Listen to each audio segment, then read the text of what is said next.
we've advanced within striking distance of Archelon Fortress. Fenrir, the whole reason they started this war, is being made right here on this base.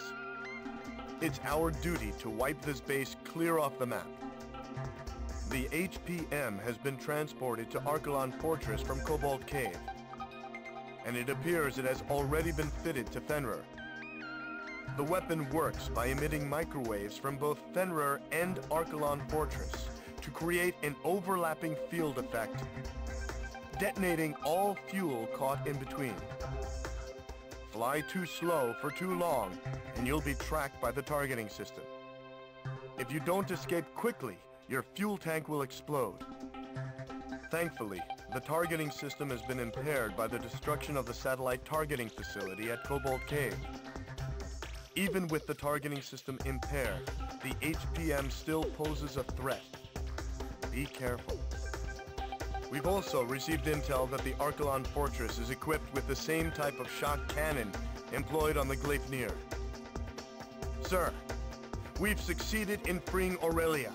The war should have already been over for us. But someone has to put an end to this. Just make sure you come back alive.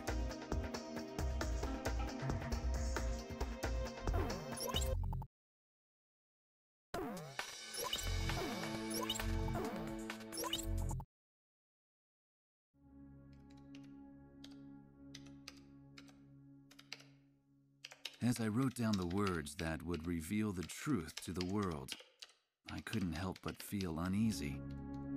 It said that the only true winners in any war are those who achieve what they intended. Diego Navarro had left Aurelia's capital in defeat, yet his goal of increasing arms exports had been achieved. It seemed as though he may be the true victor in this war.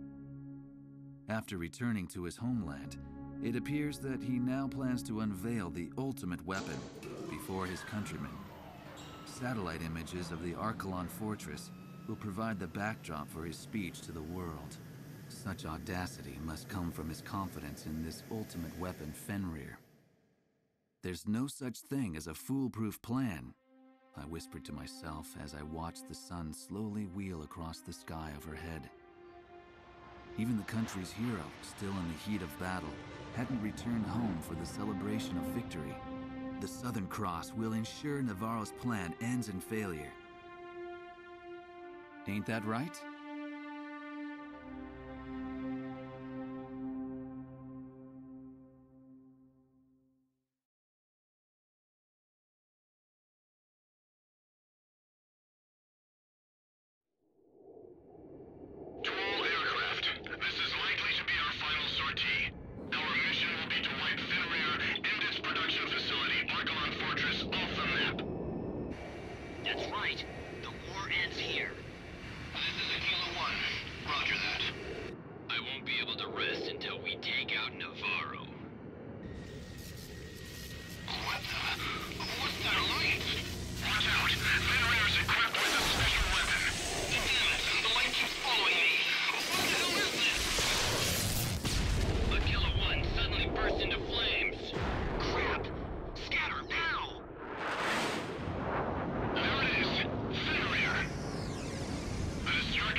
HVM plasma is too fly too slow. Try to maintain a high speed.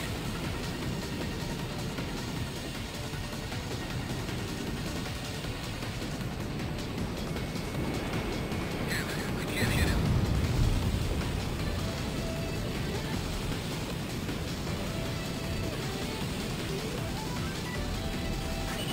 Damn it, I'm being shot at from nowhere.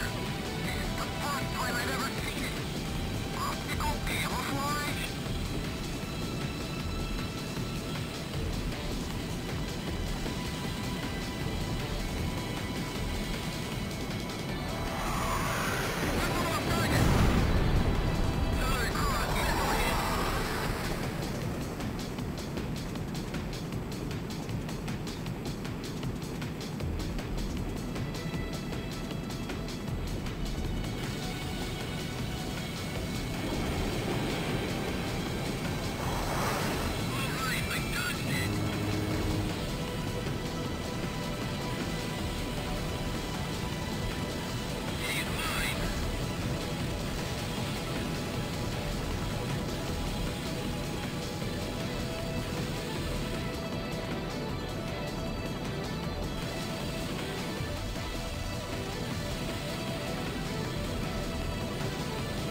fortress is moving. That's the same shock cannon that was on the airborne fortress. We can't allow Laysap to remain in possession of that kind of weapon. Do what it takes to destroy the shock cannon. Shock cannon firing preparations complete.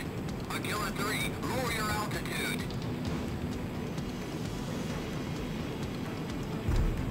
In 10 seconds. 5, 4, 3, 2, 1. Cannon firing!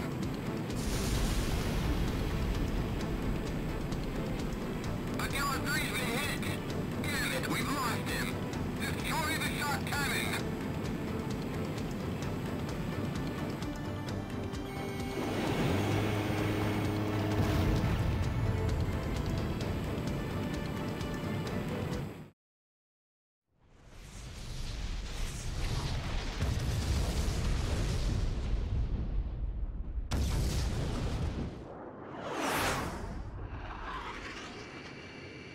The fortress has really been destroyed! He was able to fly his way through those shockwaves. Incredible! You've done it, Grievous 1! I knew our ace could do it. That's the Southern Cross for you. It certainly is. He's Aurelia's hero after all. Crux to Griffiths 1. That was a little too risky, sir. It made me nervous just watching you. It wouldn't feel like a victory if you weren't there to celebrate it with us, sir. When you think about it, you can't help but feel sorry for Laysat's soldiers. They were nothing but pawns in Navarro's sick game. Well, it's finally over, isn't it? Let's head home. To Aurelia.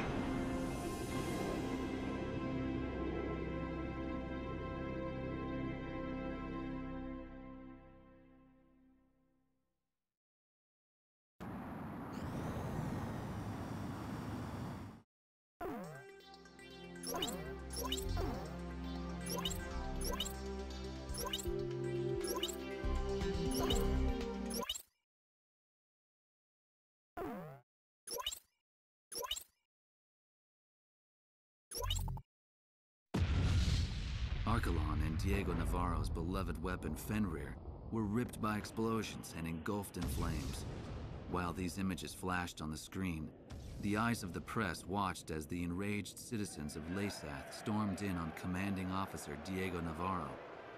When the rage of the thousands had finally subsided, it is said that there was nothing left but the shattered remains of Fenrir. It's ironic that the stage for the unveiling of his greatest triumph would be his ultimate undoing. When it was all over, I tried to get an interview with the Southern Cross, only to find that he had already returned to Cape Aubrey. He said he's never really liked hot weather. Eugene Solano, the young radio operator, answered sheepishly. Peace had returned to Griswold, and it was now covered in the colors of the Christmas season. I went ahead and bought myself a figure of Santa, the kind that I could only find here. Albert, I thought you couldn't stand the Southern Hemisphere. A fellow reporter said to me as he saw the Santa figure, a memento of this Southern Hemisphere of backward seasons. I like the design, I said as I embarrassingly showed it to him. It bore the emblem of the Southern Cross.